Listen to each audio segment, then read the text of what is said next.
Sarah, I know.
Okay.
So that should be working now.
Good afternoon. It's good to see everybody. I miss you in the summer. Hopefully we all miss each other. I have a few. My name is Bryan. My pronouns are he, him, for anybody who is new or doesn't know that. We'd like to welcome everyone here in person as well as online. I don't remember which camera to look at, but lovingly, please hear that. All are welcome here. A couple of announcements. We try to keep the service to 1 hour, and I don't do this announcement every Sunday, but sometimes we go over. Feel free to leave because we don't believe in taking hostages. Today our topic is progressive patriotism, and while I have a few points to share, I do want to do more discussion than we typically do because I'd love to hear not just feedback on what I'm saying, but also how everybody else feels about that topic. So I'm trying to keep my time a little shorter and hear more from you. Our next service is August the 9th. The theme, now that Shelley and I have met and decided, is how to make new life out of death. It sounds sort of morbid, but it's actually supposed to be very hopeful, and we're really excited about that. It is also going to be discussion-oriented.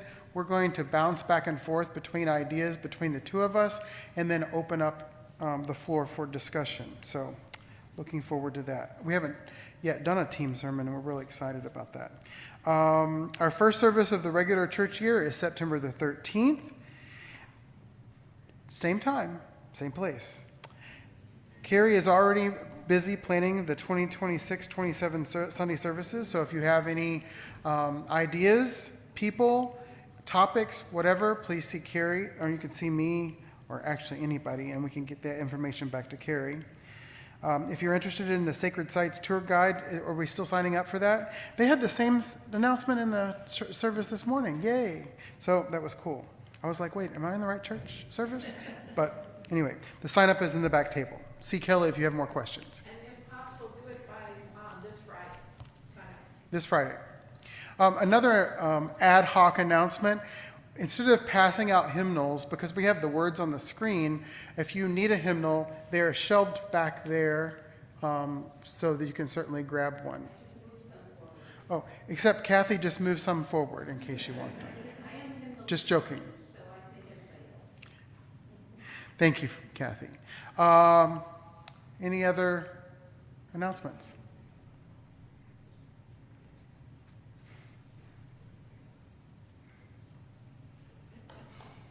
Alrighty then. Well, I invite you now to take a deep, slow, gentle breath and to exhale just as intentionally. May we try to separate ourselves from the chaos and the heat all around us and join together in meditating on this prelude.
I invite you to rise as you are able and join us in our opening words and lighting of the chalice.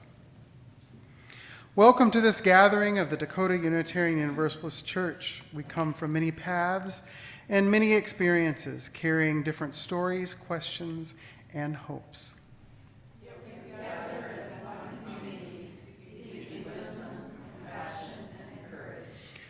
Love of country is not measured only by pride in its past. It is revealed by our hope for its future. We honor those who have worked for liberty, justice, and freedom. And we accept our calling to continue that work in our own generation. Progress is not simply a political idea. It is a spiritual practice of helping our communities become more just, more welcoming, and more compassionate.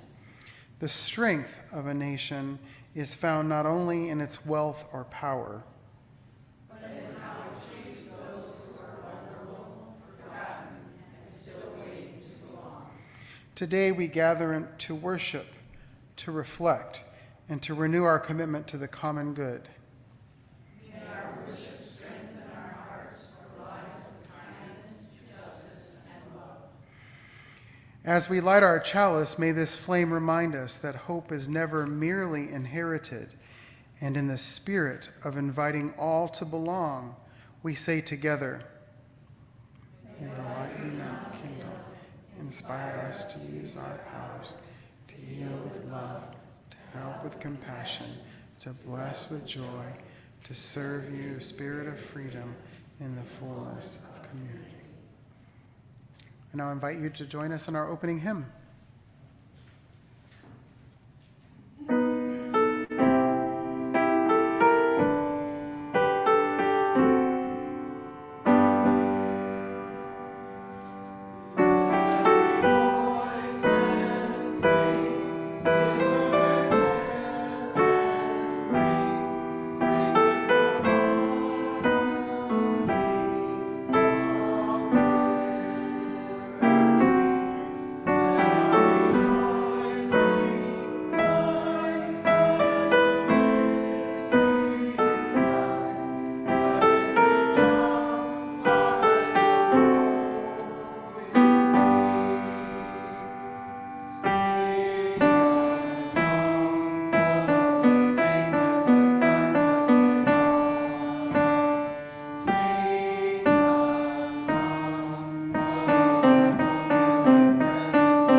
Our beloved community moment today is entitled Those Who Have Served. Each time we gather, we pause to remember a group of people who especially need the embrace of beloved community. Today we hold in our hearts the veterans of our nation, those who answered a call to serve, often at great personal cost. Some returned home carrying visible wounds, others carry injuries that cannot be seen. Some struggle with memories that linger long after the uniform has been folded away. Some wrestle with loneliness, homelessness, unemployment, chronic pain, or the quiet feeling that the country they served has forgotten them. As people of faith, we need not agree about every war or every policy to agree on this. Those who have borne the burdens of service deserve our gratitude, our respect, and our care. Perhaps one measure of faithful citizenship is not simply how we honor veterans on commemorative holidays, but how we accompany them throughout the ordinary days of the year, by listening to their stories, supporting organizations that serve them, advocating for accessible health care and mental health resources, offering friendship and ensuring they know that they still belong. May we be citizens whose patriotism is expressed not only in words, but in compassion.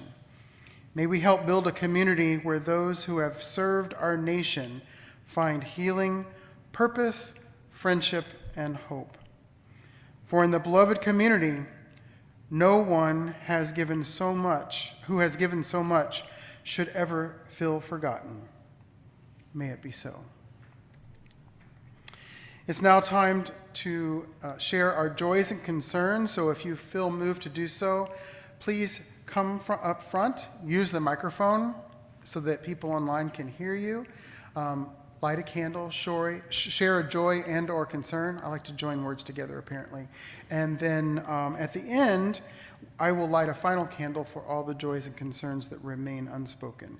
And if anybody's online, I didn't see anybody, but if anybody is online, feel free to chime in and Chuck will light one on your behalf.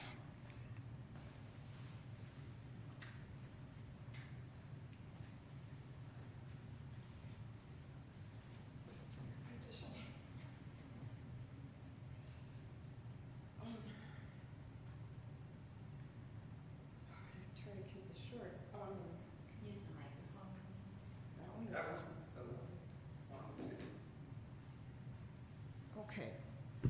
I want to light a candle for Joel.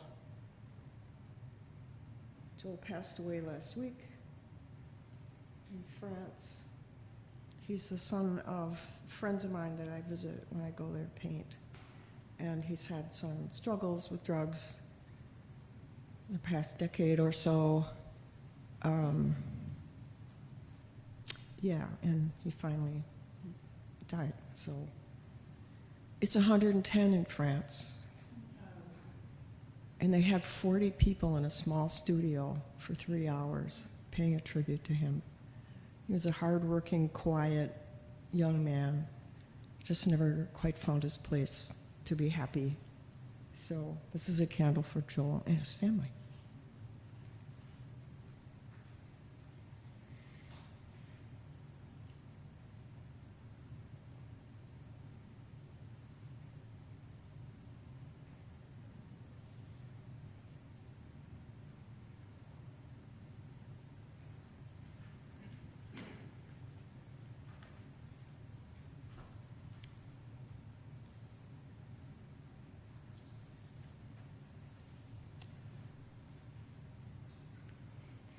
That's sad. So I'm going to light a candle for someone who just did find her place to be happy.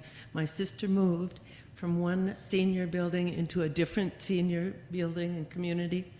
She loves it. She loves it. So, I'm really hoping that it continues because it's huge. It's huge. And you might be interested that on the 23rd, our friend Ngabo is leaving for Rwanda to start filming on the documentary about his life.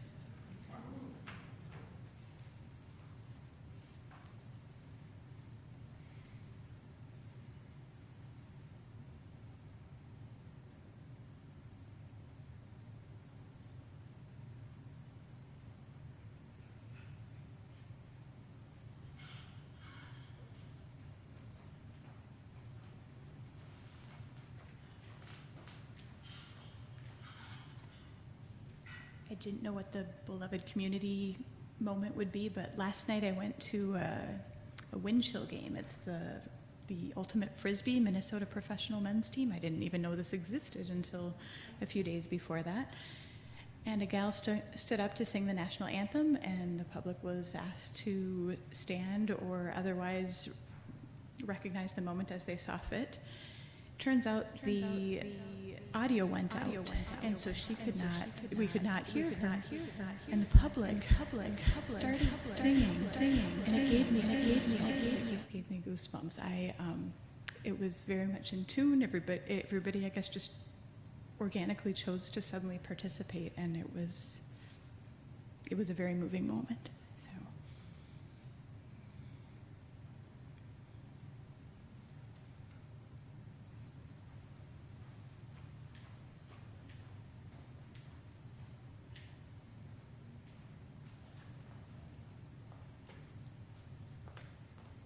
This is a joy. My boyfriend Bruce, he took 5 weeks of Chinese course from U of M, and last Friday was the final, and he did great. And he's gonna start the second level Monday, another 5 weeks. I hope that will not become a concern because it was very stressful. But it's very admiring because I'm from China, so I can help. I become the best tutor for him, but also it would be so fun to see him say Chinese words in correct pronunciation. So wish him best luck in the next course.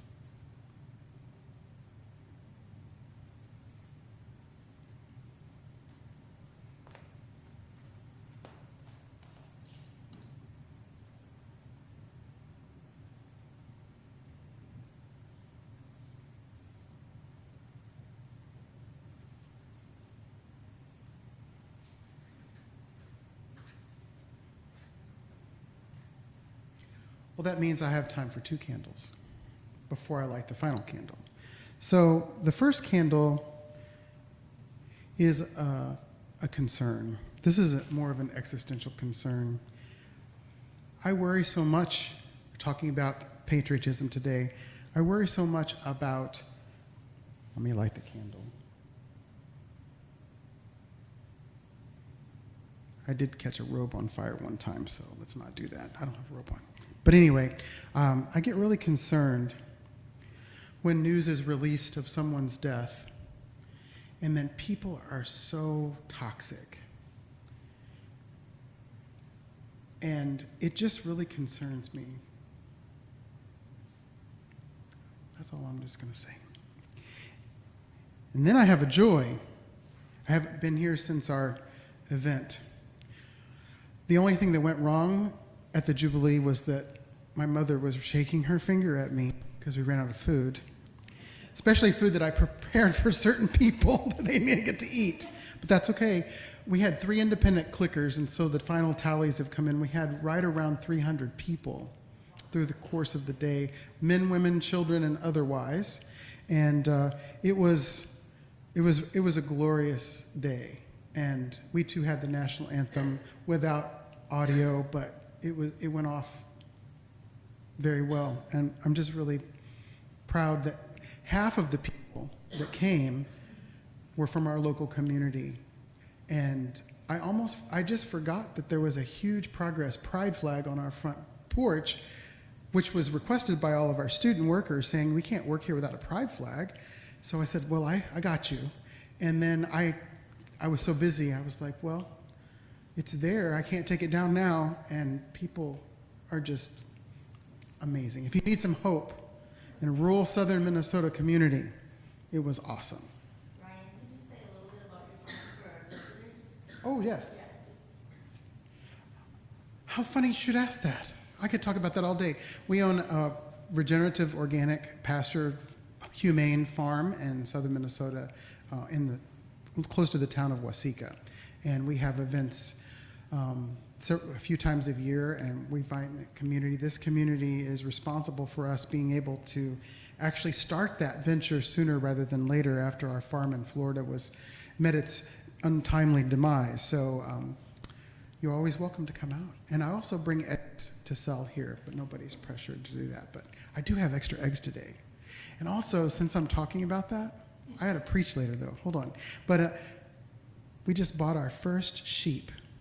Our first ruminant will be joining us today after the county fair. It was donated, but I have to say bought because it was bought by somebody. And now I'll light a final candle for all the joys and concerns that remain unspoken. May we know that whatever befalls us in life, we are held in the loving embrace of this community.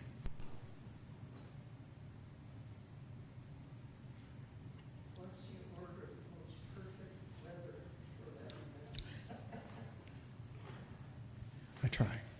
And now we say together, for all the joys and concerns, both spoken and unspoken, we hold you in our hearts.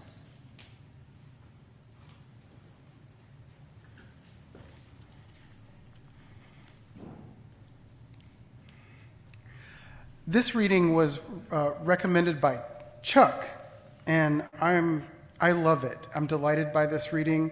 If anybody has ever heard, and I'm sure you have, The Work of Christmas by Howard Thurman, this is adapted from that by Aaron Payson, and it's called The Work of Citizenship. Lend me your ears. A white woman with dreadlocks and a colorful hairband, and a black man with short hair dyed blonde sort food and clothing at a food bank.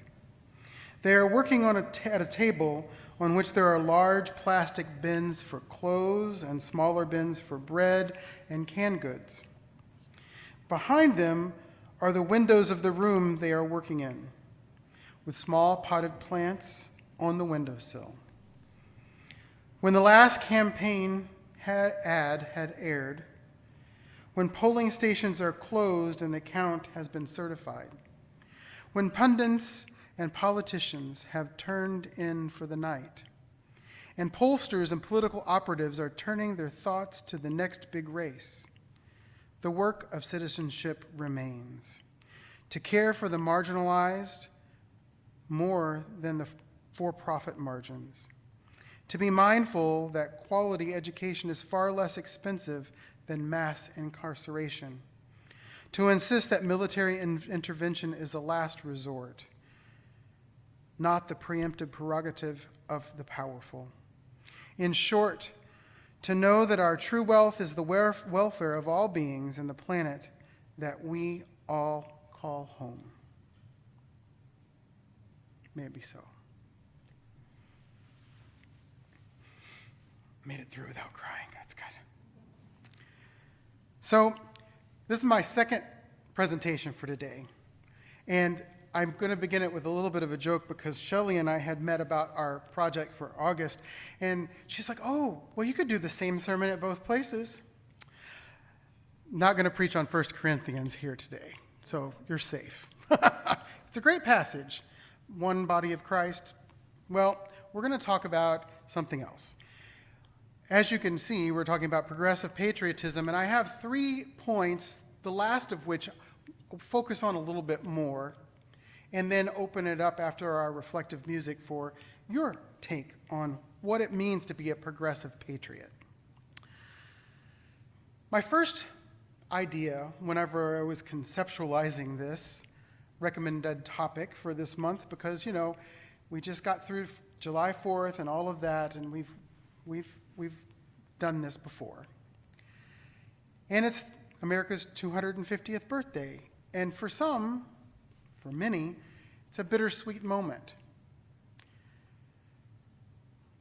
What does it mean for us who often all live with existential guilt about living on stolen land and all of the other things that we hear? Well, one of the first things that I thought of was to be a progressive patriot. In other words, to be a concerned citizen is to continue to do the work that we're already doing and find new work to do if needed to protect the common good and the common resources for all, not just people even, but for all. Simple, right? But it needs to be on the forefront of our minds, in my estimation, because often during times of high patriotism, we celebrate the country, we celebrate all these things, but I'm not saying we all do, but many simply overlook all of those people who have not found freedom or liberty or justice yet. And they often forget people who were not free on July 4th, 1776 in this country. So one of our first moves, I believe, is to kind of commit ourselves to protecting the common good, our common resources, trying to work to make sure that resources are accessible to those people who need them, especially to those people who have a hard time getting to the resources they need. That is the work of citizenship. It's right there in this reading. Thanks again, Chuck, for recommending that, because it just really has that right there. It is the work that we do already in this congregation. I know, because I've witnessed it. I have been a part of it. I may do more of it down in southern Minnesota, which sometimes we need more of it anyway. But like, we have a pride thing coming up in the little town of Owatonna in July, and I'm going to be there because people have said, "Are you going to be there?" Well, since you asked, yes, I'll be there. We have to keep our eyes on the work that we're doing and don't give up. I used to have a poster on my desk, in front of my desk when I was a middle school teacher. I may have said this before. It had a picture of a frog holding a pelican's throat, and it says, "Don't never give up." And kids, I was an English teacher, so it made everybody laugh, except for those people that didn't get it, which is always a concern. But let's not lose that. We're in a time and a place where protecting the common good for all is more important now than ever. I mentioned in the concern that I get really existentially grieved when I see people, progressives, get on social media and celebrate someone's death. It bothers me. That's not what we're about. I don't think that's what good citizenship means. My opinion, you can disagree with me because this is the UU. But I think that most of you probably follow what I'm saying there. We have to make sure that we don't give up. We have to keep on keeping on in times where this is happening. I have never, and I know that you all have also witnessed this in some way, seen such a presence of hatred on social media than I have in the last few years. And it is the antidote to that I'm talking about. Keep protecting the common good.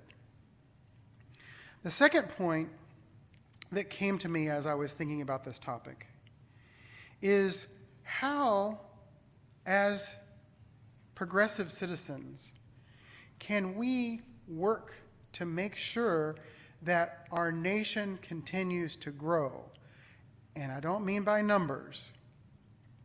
That may be part of it, because there are people that I'll get to in the third point that still don't belong, who may add to the number of people. But it's just like when I talk to churches about church growth. You can talk about numerical growth in church, and I believe that that's an important topic. But spiritual growth is what will bring numerical growth if numerical growth is what is to be had. And so by focusing on the growth of our nation, meaning trying to educate people. I mean, nobody's going to be surprised that I believe education is life, that education is so important. I mean, Minnesota has one of the highest ranking public school education systems in the nation, and I believe that's part of the reason why Minnesota is such a wonderful state, not without its faults. Living in the country has taught me about that more than ever. And also when you battle federal forces trying to protect your common good. It's challenging, but the education that we have is really critical to help young people to change the world. I mean, we have to have hope, and hope is in these young people. They work on my farm. They asked me to put up a pride flag. And as far as I know, they're teenagers, so we have yet to learn. I only have 2 people that are openly LGBTQIA out of 14. But they all asked me about the pride flag. They just expected it.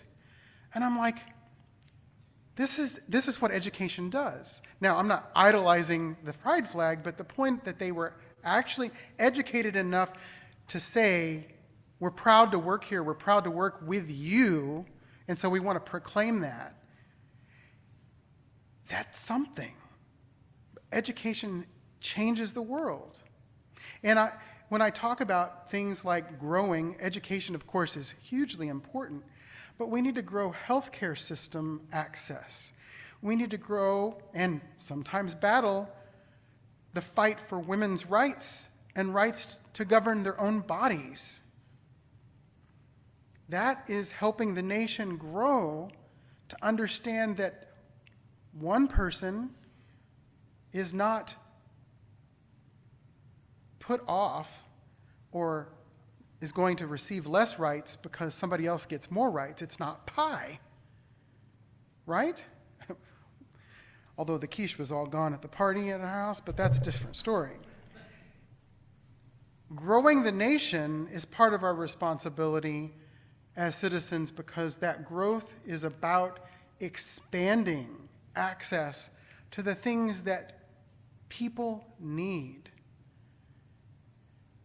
One of the most challenging things growing up was trying to talk to even my parents about depression.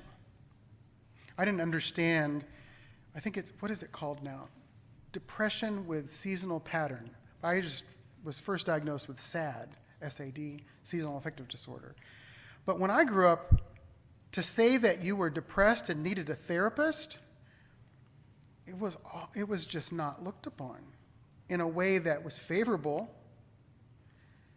But one of the great things about, and I'm not trying to just, blow Minnesota up in wonderful praise, but why not while I'm at it? But access to mental health care, we're one of the states that has the highest level of that. But that doesn't mean everybody has access to it yet. We need to continue to grow as a state, and certainly as a nation, because I know there are places right now where people need help. One of my favorite sets of books of all time are the Little House on the Prairie books. Between Little House on the Prairie and 4-H when I was a kid, those 2 things sort of helped make me who I am. Because if you really read the books, there's a whole stretch of feminism throughout the entirety of the books. And they just remade it on Netflix. And you know why I watched it? I was not going to watch it because, I have my favorites. And of course, the TV's never as good as the books. But when somebody in political power said it was woke, I said, well, then I have to watch it. And in the very first season, which, I pummeled through very quickly, the real story from the books where Charles, the father of Laura Ingalls, lost his brother because of, what is it called? when you come back from war and, see, yeah, that's why I should have a script in front of me. PSTD, that thing. And he ended up taking his own life after the Civil War because of all that had happened in a time when mental health care was certainly not a thing. But I remember reading that in the first book, thinking, wow, I better be careful because I don't want to tell people that sometimes I feel like that. We live in a place and a time where we can continue to work to expand that. So those are just examples. General health care, mental health care, voting rights are being taken away. I literally watched a thing the other day where I forget his name, I don't even think I want to remember it, but was being interviewed about how women should not be able to vote. This is a high-ranking person in our government or an advisor to a government official. And I'm thinking, wow, we do have work to do. So my second point then hopefully is, made that we need to continue to work to make our nation grow. And then the final point that will lead us hopefully into a reflective discussion where I can get feedback on all of these things is to be a progressive patriot is also very similar to being a progressive faith community. As you've heard me say it before, look around and see who's missing. And as a patriot, look around, listen, watch, read, learn who still doesn't belong.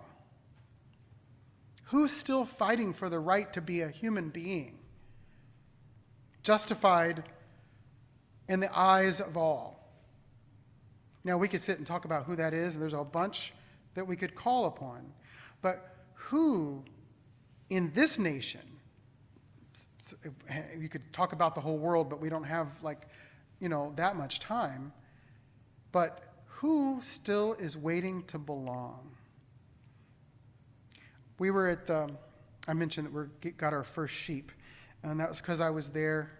I've been drafted into judging 4-H next year.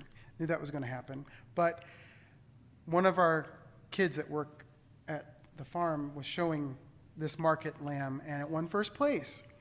And the mom says, you need a lamb. You need to get sheep. I said, really? I do? Well, how do you think so?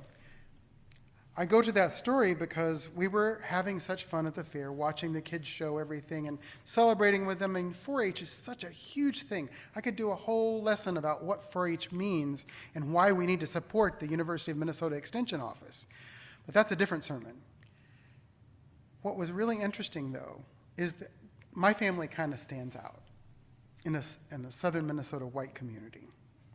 I don't so much stand out until I open my mouth, but what was interesting to me is that kind of opposite of my point here, where we need to start looking around to see who belongs, or we've not just start, keep doing that.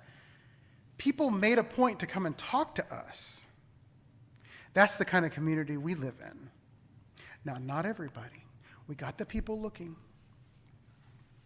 And when I say looking, it's not about my family and how we love and who we love. It's just how they look.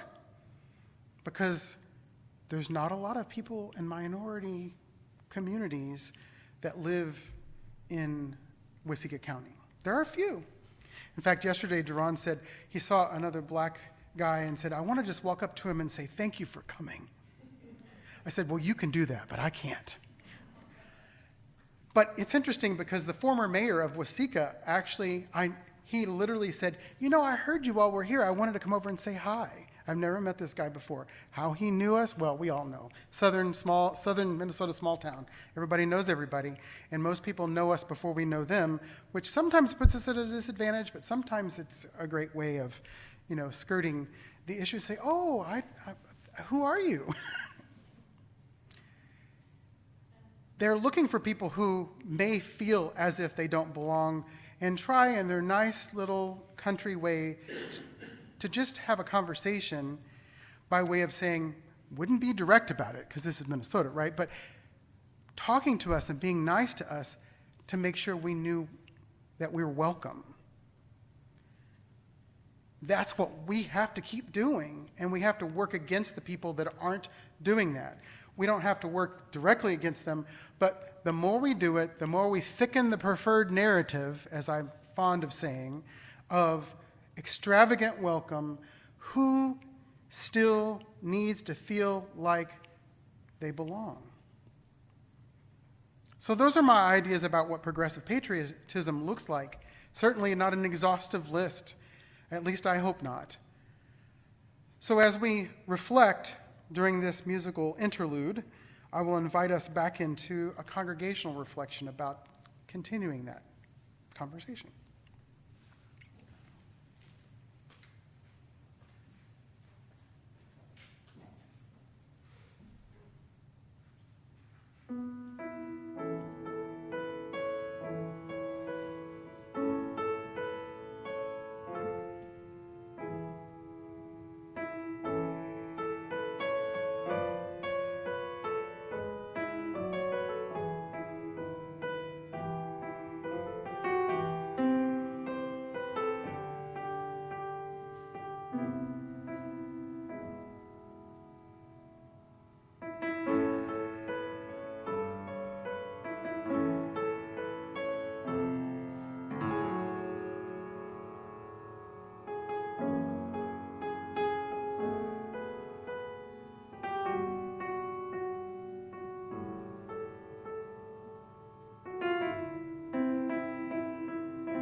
Well, if you'd like to ask a question or contribute a statement or something, just raise your hand and I'll bring you a microphone.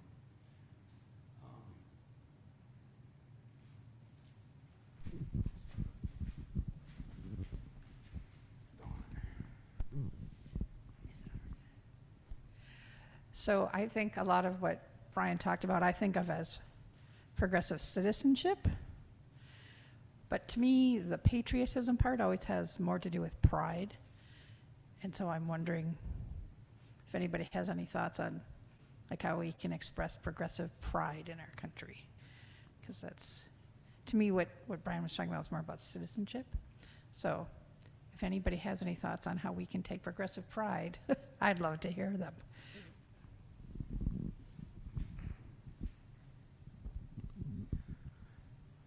Yeah, maybe it's different being a white guy, but I am proud of and I love Thomas Jefferson and George Washington and Benjamin Franklin and all those guys. But I know they're imperfect human beings living in an imperfect system for sure, and egregious failures and shortcomings on who gets to feel like they belong. But the ideas that they started with was a great first step, and one of the reasons why I'm proud of this country and I love this country is because everywhere I've gone, I haven't traveled extensively in the U.S., but everywhere I've gone, the people are great, and what makes a country is the people. So I'm proud of the people, and I guess that's all I wanted to say on that. Anybody else?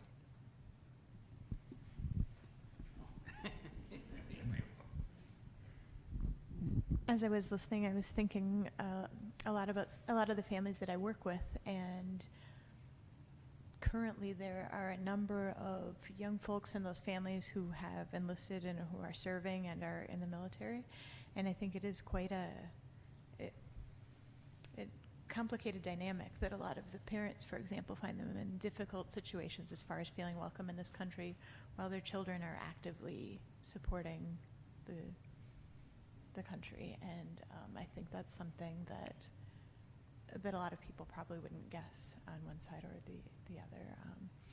But there's a lot of clients or former clients who are currently enlisted who are actively in training right now.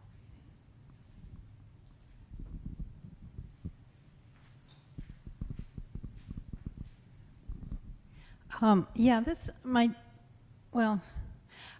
don't want to cavil about words, but words do mean different things to different people. And darn it, that's the only way we can communicate with words. But my own personal temperament and the way I was raised, the word pride has always made me shiver a little, because pride is one of the deadly sins. Pride goeth before a fall. It has different meanings, but I can't get out of my head the meaning of hubris. And that is a destructive, pride does go before a fall and is one of the 7 deadly sins. So, you always have to translate it in your head. But when I think about, the progressive movement, and just the other day, my son, who's just the worst pessimist, was talking about how, with the way things are now, things will never get any better. And I actually could give him a history lesson about the early 20th century and the progressive movement then, and the labor movement and all the progress that America was able to make during the early years of the 20th century. Social Security, 40-hour work week, on and on and on. And so when I think, okay, now how did I feel when I was telling him about all the wonderful things the progressive movement can do and has done and can do again, the word affection comes to my mind, the word gratitude comes to my mind, the word, pleasure. I'm so pleased they were able to do that. But, and that's patriotism. Yeah, I love that stuff. And I'm happy with it, and I love to tell people about it. So that's my translation.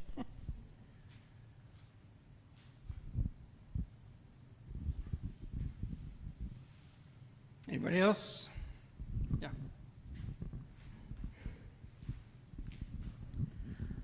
I have a hard time sometimes talking to people who have different ideas, because I'm never good at remembering numbers, just remembering. And when they say certain things that to me are just obviously wrong, I don't know how to respond. So just the last couple of days, I decided I'm going to try to have certain numbers stick in my brain. And this started when I was at a neighborhood party and saw a couple women I hadn't seen in a while. And one of them said she was really upset because the Somalians are taking over Lakeville. Well, right away, some of it's innocent, but they're not Somalians, they're Somalis. But that shows a certain level of not being aware. And I thought, oh my gosh, the Somalians are taking over Lakeville, and she talked about some church where it was all Somali now. Anyway, so I didn't know how to respond, but out of curiosity, when I got home, I looked up the demographic. And taking over to me means more than 50%, right? So I thought, gosh, is it really, what is it up? Is it up to 10% something? You know what it is? 0.34% of Lakeville are Somali. So I'm trying to find, I'm gonna email her and say, oh, it's so nice to see you after so long, and I was really interested when you said blah, blah, blah, and did you know that it's actually 0.3%, which is like 249 people. So that's one of the things I'm determined to do. And then this morning on NPR, on, I guess it was the New Yorker program, they were talking about the damage that Doge did by cutting off USAID, which of course I was aware of. It happened while I was in Africa, and people working there said, oh my gosh, this is going to be bad. And of course it is, but this morning they talked to the guy who knows, and he gave a lot of numbers, which of course I don't remember exact, but I encourage you to listen to it. You can always, find it, because already there's definite tens of thousands of people who have died. And because this ball is rolling, even if they reversed all that now and started reinserting USAID, there would still be millions. So that's something I'm going to really try to do. Just have a few numbers so that I'm not arguing. I'm just saying, did you know? Did you know?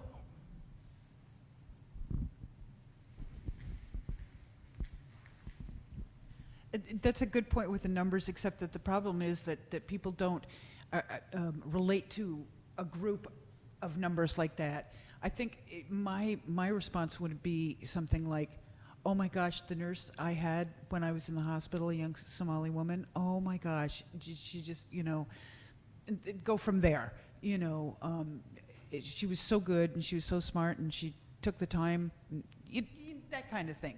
And to individualize the situation, I think, and I just had another comment also in general.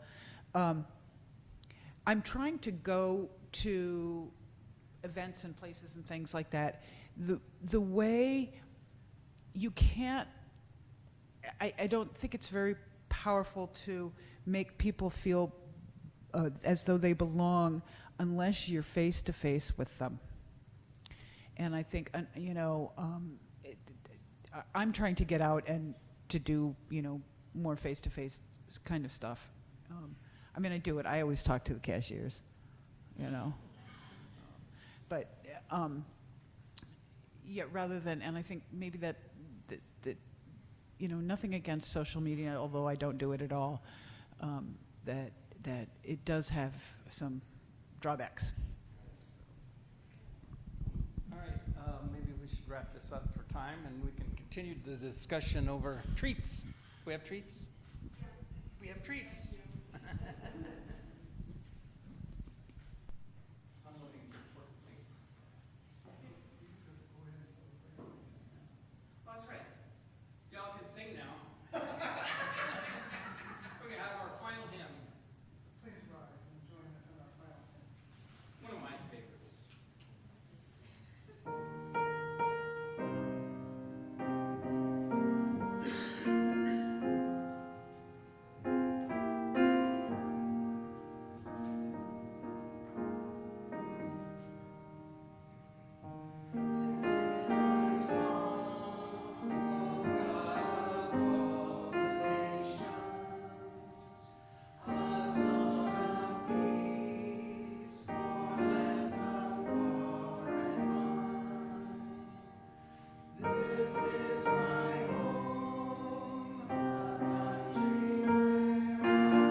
So I actually did write the sending insight, but I'll have extra comments.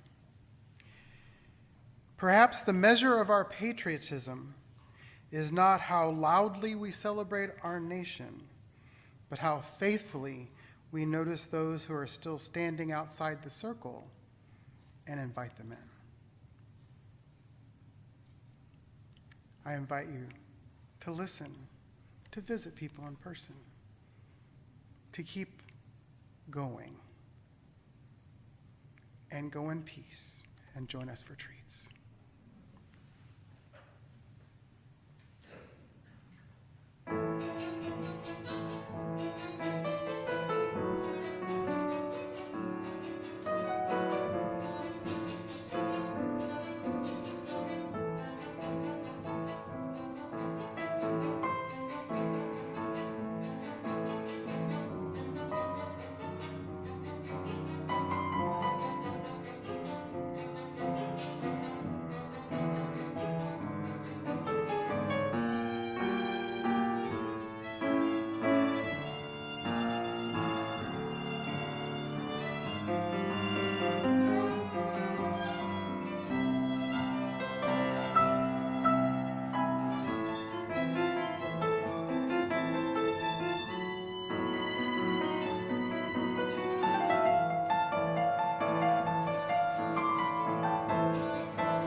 I don't know if you heard the backstory of that reflection piece.